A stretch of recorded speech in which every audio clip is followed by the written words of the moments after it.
We inhabit a world of information. We walk with it, eat with it, sleep with it. The world has never been so informed. It has also never been so misinformed.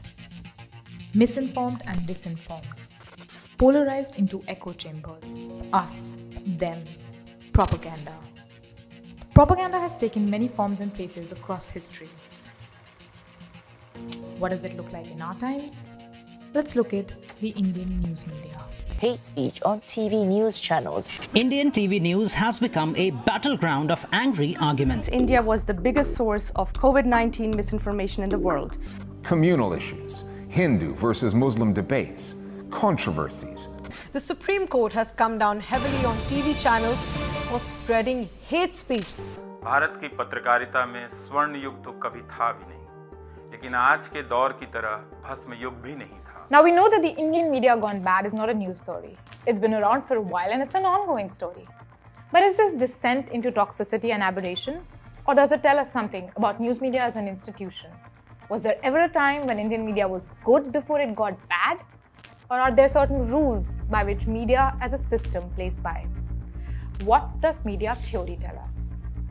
It's the late 1980s and two American men, Edward S. Herman and Noam Chomsky, publish an institutional analysis of mass media that forever changes the way we look at media.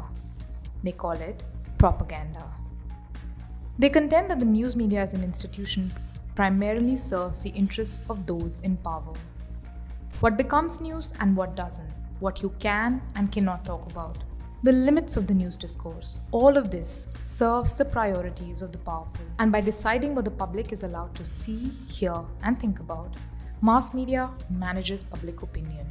It manufactures consent.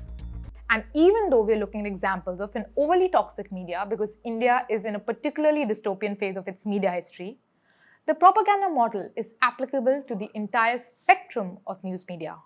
Liberal media too sets the limits of its discourse. Here's a good example. The endorsement of liberalization policies in the 1990s. There was a media consensus on how great liberalization was that primarily served the interests of the dominant elite, including the media businesses themselves. Or you only have to pick up the national newspapers and see the number and frequency with which leaders of the governing party and its ideological parent are given space as opinion writers.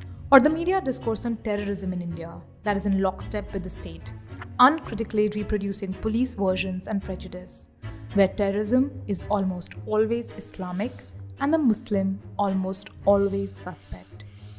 Or just the very language with which it speaks at times, where the targeted violence against Muslims in Delhi 2020 becomes clashes reduced to a false equivalence of both sides involved.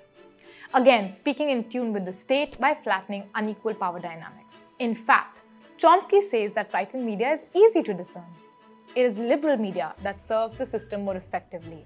Propaganda model, both liberal and conservative wings of the media, whatever those terms are supposed to mean, fall within the same framework of assumptions.